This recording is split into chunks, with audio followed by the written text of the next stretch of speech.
Hey guys, welcome to our channel. So mid నుంచి జరిగిన live updates తో పాటు ఈ రోజు ఎవరెవరు హౌస్ లోకి ఎంటర్ అవబోతున్నారు అని కంప్లీట్ ఇన్ఫర్మేషన్ అయితే నేను 2 వీడియోస్ లో ఇవ్వడం జరిగింది. అది మీరు ఎవరైనా చూడకపోతే డిస్క్రిప్షన్ లో లింక్ ఇచ్చేస్తాను, చూసేయండి. లేదా మన ఛానల్ లో వీడియోస్ ఉంటే చూసేయండి. సో ఏం మాత్రం లేట్ చేయకుండా ఈ రోజు ఓటింగ్ అనాలిసిస్ ఎలా ఉందో చూద్దాం. ఫస్ట్ వచ్చేసరికి మనం లాస్ట్ నుండి వద్దాం. పృథ్వీరాజ్ గురించి మాట్లాడుకుందాం. ఈ రోజు వాళ్ళ అమ్మగారు అయితే రావడం జరుగుతుంది. సో వాళ్ళమ్మ వచ్చిన తర్వాత ఎలాంటి సజెషన్స్ ఇస్తుంది, అది ఎంతగా పృథ్వీకి ఉపయోగపడుతుందో లేదో చూడాలి. కానీ ఇక్కడ పాయింట్ ఏంటంటే పృథ్వీకి ఇక్కడ గేమ్ లో ఫుల్ గానే ఆడతాడు, ఫిజికల్ గా స్ట్రాంగ్ గానే ఉన్నాడు. కానీ ఎక్కువ మింగిలప్ అవ్వాలి.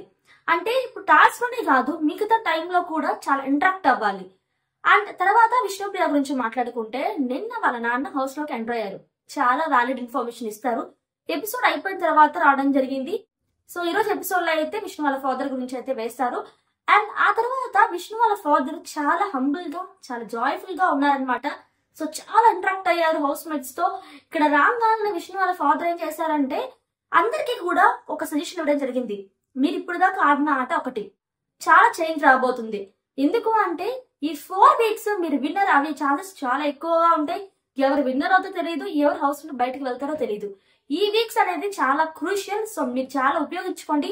గ్రూప్ గేమ్స్ ఆడొద్దు, అలాగే ఇండివిజువల్ గా గేమ్స్ ఆడండి అని ఒక విష్ణుప్రియతోనే కాదు, హౌస్ మేట్స్ అందరితో కూడా ఈ విషయం చెప్పడం జరిగింది. కానీ విష్ణుప్రియకి ఎంత పర్సనల్ గా అమ్మా ఈ తప్పులున్నాయమ్మా, ఇండివిజువల్ గేమ్ ఆడు, నువ్వు గ్రూప్ గేమ్ ఆడకు, అలాగే నువ్వు నామినేషన్స్ లో నీకు వ్యాలిడ్ పాయింట్ ఉంటే వెయ్యి, ఎట్లా అంటే అట్లా నామినేషన్ చెయ్యకు అని క్లియర్ కట్ గా, అలాగే ఎవరైనా చెప్తే ఇన్ఫ్లుయెన్స్ కూడా నువ్వు అవ్వకు అని చెప్పి క్లియర్ కట్ గా అసలు చెప్పినప్పటికీ కూడా విష్ణుప్రియ ఏం అర్థం చేసుకోలేదు. నాన్న నాకు తెలుసు నాన్న, కానీ నీకు తెలియదు ఇక్కడ ఎంత స్ట్రెస్ గా ఉండిద్దో, నేను కరెక్ట్ గానే ఆడుతున్నాను నాన్న, కరెక్ట్ గానే ఆడుతున్నాను నాన్న. నాకు సార్ చెప్పారు, వాది చెప్పారు, తర్వాత వాళ్ళ చెల్లి చెప్పింది, వాళ్ళ నాన్న చెప్పారు, హౌస్ మేట్స్ లో ఫ్రెండ్స్ సజెషన్ ఇస్తున్నారు. ఏం మాత్రం తన లెక్క కూడా చేయట్లేదు, ఏం మాత్రం కూడా సజెషన్ తీసుకోవట్లేదు. తనకు చాలా ఇంపాక్ట్ అవుతుంది. టాప్ లో ఉన్న విష్ణుప్రియ రేపో ఎల్లుండో ఎలిమినేట్ అయ్యే పొజిషన్ లోకి వచ్చింది. ఎందుకు? తన స్ట్రాంగ్ కాదా? స్ట్రాంగ్. గేమ్ ఆడలేదా? ఆడుద్ది. ఫన్ లేదా? ఫన్ ఉంది. యాక్టివిటీస్ చేయగలదు, ఏదైనా కానీ ది బెస్ట్. కానీ ఇక్కడ తను ఎందుకు అంత ఎఫెక్ట్ ఇవ్వలేకపోతుంది? దేనివల్ల మీకు తెలుసు, ఖచ్చితంగా కామెంట్ చేయండి. ఆ తర్వాత యష్మి 15% లో ఉంది. వాళ్ళ నాన్న చాలా వ్యాలిడ్ ఇన్ఫర్మేషన్ ఇచ్చారు. చాలా. నాకు సార్ చెప్పింది నీకు ఎందుకు చెప్తున్నారు? నాకు సార్ ఎందుకు ఇస్తున్నారు సజెషన్? నువ్వు మార్చుకోవాలని. ఎందుకు మార్చుకోవట్లేదు? గ్రూప్ గేమ్ అంటే ఎవరి కోసం నువ్వు ఎందుకు ఆడుతున్నావు? నీ కోసం నువ్వు గేమ్ ఆడు. లేదు నాన్న, నేను నాకు సార్ చెప్పింది తీసుకున్నాను. లేదమ్మా, నువ్వు తీసుకోవట్లేదు. నాకు సార్ చెప్పింది తీసుకున్నప్పుడు నువ్వు ఇంకా గేమ్ చాలా చేంజెస్ వచ్చేవి, కానీ ఆ గేమ్ లో నాకు చేంజెస్ కనిపించట్లేదు. నువ్వు చాలా ఇంప్రూవ్ అవ్వాలి, ఇంకా గేమ్ ఆడాలి. నాకు సార్ సజెషన్ ఇచ్చినవి తీసుకో, ఇండివిజువల్ గా గేమ్ ఆడు, గేమ్ మార్చు, క్లియర్ కట్ గా చెప్పడం జరిగింది. నాకు తెలిసినంత వరకు అయితే యష్మి ఇక్కడ నుండి గేమ్ అయితే మారుతైతే అనిపిస్తుంది. ఆ తర్వాత అవినాష్ 15% లో ఉన్నాడు. ఈ వీక్ అవినాష్ సేవ్ అవుతారని వాళ్ళ వైఫ్ అన్వే చెప్పడం జరిగింది. ఏం పర్లేదు, ఇబ్బంది ఏం లేదు, బానే ఉంది అని చెప్పడం కూడా జరిగింది. అవినాష్ కూడా ఫన్ లో ఎక్కువ ఉంది, అలాగే గేమ్ లో కూడా బాగా ఆడుతున్నాడు. కాకపోతే ఇంకా ఇంప్రూవ్ అవ్వాలి. ఇది సరిపోదు, ముందున్న కంటెస్టెంట్స్ తో ఇంకా బాగా పోటీ పడాలి, ఫ్రాంక్ గా ఆడాలి. తను అలా చేయట్లేదు. ఏం చేస్తున్నారంటే అక్కడ జరుగుతున్న డిస్కషన్స్ ఏవైతే ఉన్నాయో తన నామినేషన్స్ లో తన పాయింట్ రాకూడదని వేరే వాళ్ళ కాడికి వెళ్ళి చాడలు చెప్తున్నాడు. దీనివల్ల ఎవరికి ఇబ్బంది? అవినాష్ కే. ఫన్ ఉంటుంది, నవ్విస్తున్నాడు, కామెడీ. అది ఎంతవరకు విన్నర్ అయ్యేదాకా తీసుకెళ్లేదు. అది ఒక స్టేజ్ వరకు తీసుకెళ్దు, కానీ ఎండ్ వరకు తీసుకెళ్లాలంటే తను కరెక్ట్ గా గేమ్ ఆడాలి, జెన్యున్ గా ఉండాలి. ఒకళ్ళ మీద ఉన్న చాడలు వేరే మీద చెప్పడం, నామినేషన్స్ నోట్స్ కూడా చూడడం, అది ఎంతవరకు? సరే టాప్ 5 వరకు ఉంటావేమో, విన్నర్ అయ్యే ఛాన్సెస్ లేవు కదా. కానీ మనకి విన్నర్ అవ్వాలనుకున్నప్పుడు మాత్రం ఇవన్నీ చేయడం తప్పు. ఆ తర్వాత ఇక్కడ అవినాష్ కి యష్మికి ఇద్దరికి 15% లోనే ఉన్నారు. ఇద్దరు కూడా. విష్ణుప్రియ 15% లో, వీళ్ళు ముగ్గురు 15% లో ఉన్నారు.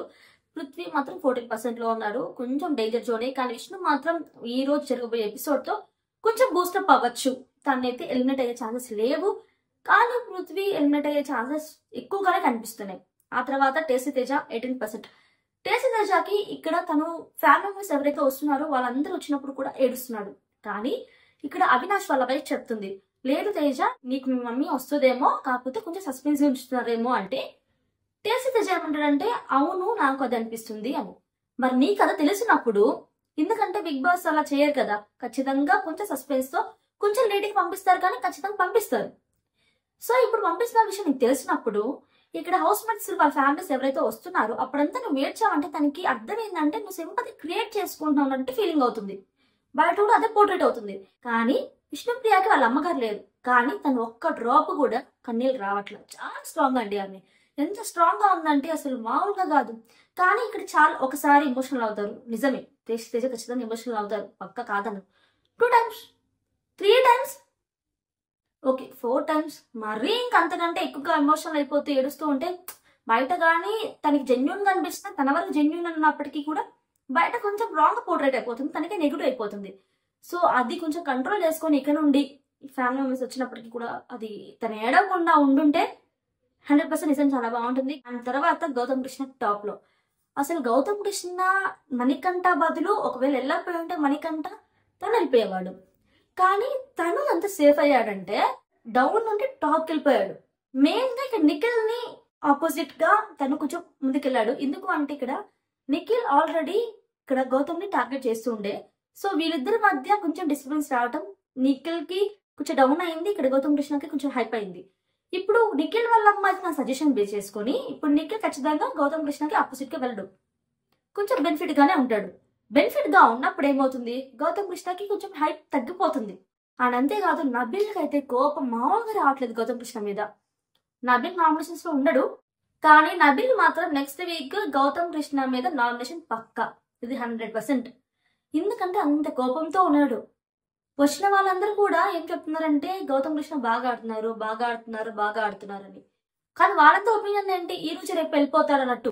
ఎందుకంటే నాగమన్ కంటే వెళ్ళకపోయింటే తనే వెళ్ళిపోయేవాడు కదా. సో ఈ పాయింట్ ఆఫ్ వ్యూ మీద అందరూ ఇలా ఉన్నారు. కానీ ఎప్పుడైతే హౌస్ మేట్స్ కి వాళ్ళ ఫ్యామిలీ మెంబర్స్ ఎప్పుడైతే వచ్చి ఒక సజెషన్ ఇస్తున్నారో అది చాలా గౌతమ్ కృష్ణకి అర్థం అవుతుంది. ఓకే మనకి సపోర్ట్ చేస్తున్నారు అని. సో తను చాలా జెన్యున్ గా ఆడుతున్నాడు, సోలో బాయ్ గా ఆడుతున్నాడు, ఎక్సలెంట్ గా ఆడుతున్నాడు. ఏ సీజన్ లో లేదు ఇలా వైల్డ్ కార్డ్ ఎంట్రీస్ వచ్చిన వాళ్ళల్లో విన్నర్ అవుతారని. ఈ సీజన్ లో కొంచెం అయ్యేటట్టే ఉంది, ఛాన్సెస్ అయ్యేటట్టే ఉన్నాయి. టైటిల్ విన్నర్ ఎవరు అయ్యి ఉంటే బాగుండు, అలాగే మీరు ఎవరు సపోర్ట్ చేస్తున్నారు మర్చిపోకుండా కామెంట్ సెక్షన్ లో కామెంట్ చేసేయండి. అలాగే ఈ వీక్ ఎలిమినేట్ అయ్యే ఛాన్సెస్ ఎక్కువగా ఎవరున్నారని చెప్పి మీరు అనుకుంటున్నారు మర్చిపోకుండా కామెంట్ సెక్షన్ లో కామెంట్ చేసేయండి.